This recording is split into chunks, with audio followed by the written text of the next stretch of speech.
Hi there, everybody. Mr. Chris here. Got a couple of things to go over with you. Number one, we are going to start taking attendance. So the way attendance worked while the school's physical doors were still open was like this. Students who arrived by 8:30 were counted present. Students who arrived between 8:30 and 11:45 were counted tardy, and students who arrived after 11:45 or didn't arrive at all were counted absent. Now, there were two different kinds of absences. On the one hand, there were the unexcused absences. Those were the ones for things that could have been avoided, like going on vacation. And then there were the excused absences for things that couldn't have been avoided, such as being sick, or going to the doctor, or going to weddings and funerals, things like that. We are going to implement an attendance system online as well. That is because we do need to keep on tracking how many days students are actually in school. So here's how it is going to work.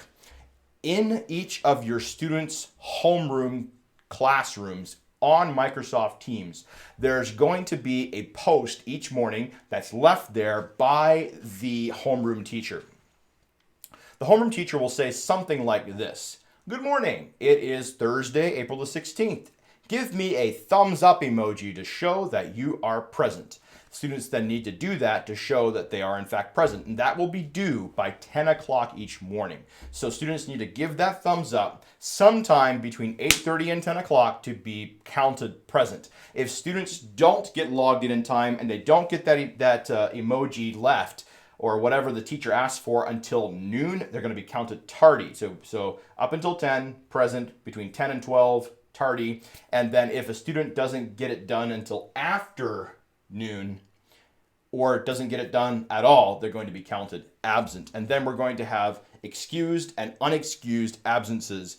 And that will, if a student is going to be out for any reason, then you need to check in with your homeroom teacher and tell them what's up. And if a student just never checks in, then the teacher will begin reaching out to you to figure out, hey, is this absence excused or unexcused, or what's going on exactly? So big thing to remember here is each morning by 10 o'clock, students need to log in and do whatever the teacher asks for to prove that they are present. Now, if that's going to be a problem for anybody for like technical reasons or something, then just reach out to me and we'll make some other arrangement.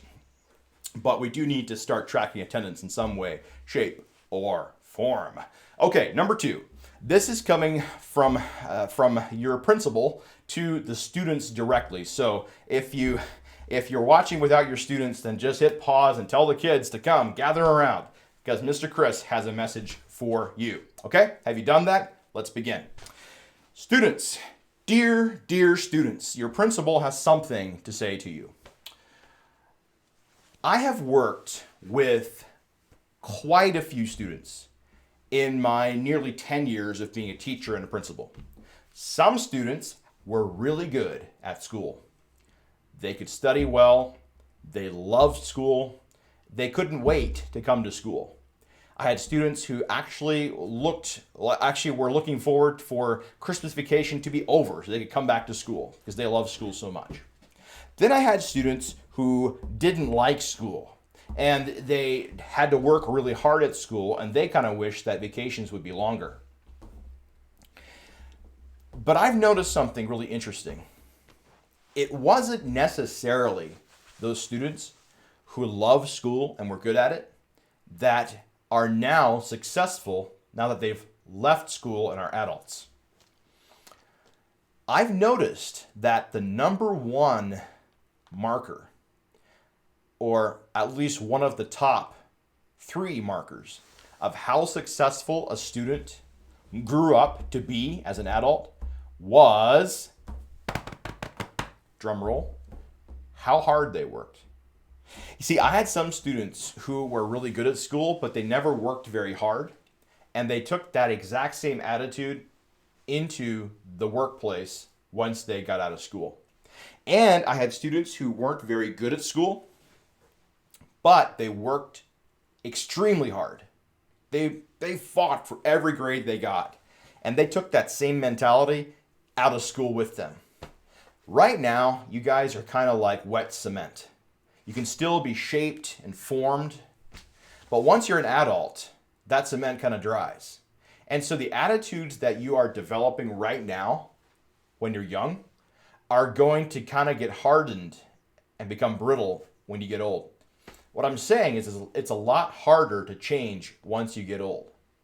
And so it's super duper important for you to develop a really good, solid, hard work ethic while you're in school. And so why do I say that? Well, this is a really interesting time. And I've never, as a teacher or principal, I've never dealt with a situation like the one that we're in right now. And I've usually been able to, if students didn't take their work very seriously, to call them into my office and to talk to them about like why they're not working very hard. But that's not how things work these days. A lot of what you're going to get out of school during the next couple of months is really going to depend on how hard you are willing to work. Are you willing to work hard? Are you willing to work hard? Are you willing to develop those hard work ethic habits that are going to follow you into adulthood?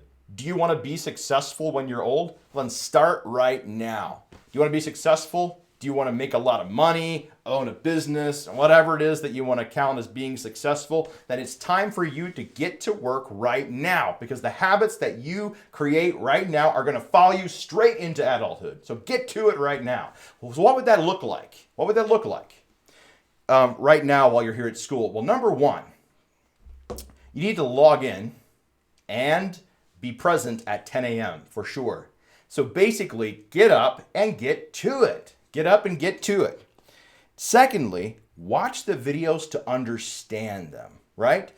We spend a lot of time shooting videos here at school. We prep, we shoot them, we get them posted, and those videos are full of new information and also instructions. So watch those videos to understand them and follow any of the directions that are in there, that are in those videos. So I know how tempting it can be, because I do some online studying myself. So I know how tempting it can be to kind of set a screen off to the side and to just kind of let the video go while I'm kind of doing something else.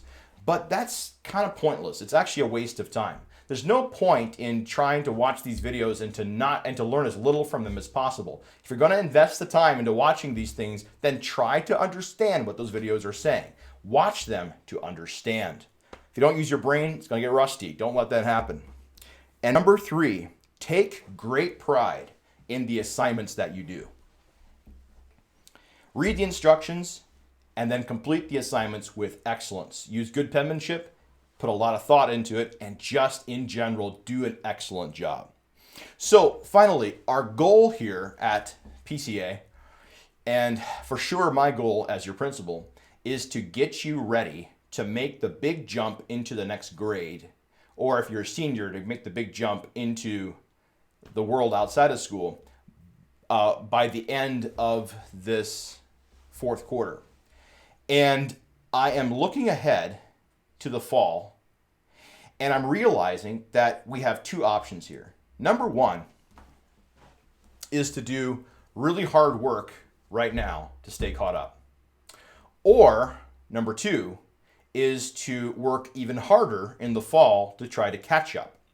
And I believe that both you and I would far rather do the less hard work now to stay caught up.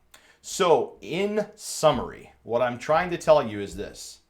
If you have kind of gotten lax with the work that you're doing as little as possible and you're doing it as fast as possible and you're kind of just not really worrying about it, then be careful, because the habits that you establish now are going to follow you into the future, and you're probably setting yourself up just to have to work harder later on. For those of you that are really putting a lot of effort into school right now, good on you. Nicely done. Those habits will keep following you.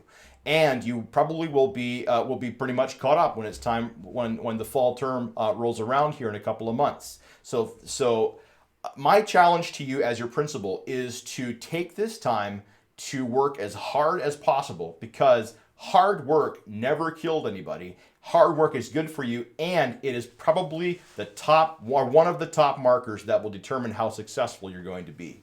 Okay, there we go. That's my message for you. It's my plea to you. Work hard, do your best. So just to recap, we're going to start taking attendance tomorrow, which is Thursday, April the 16th. Got to have that attendance in by 10 a.m. And students, work as hard as you can. You won't regret it. All right, Mr. Chris, out.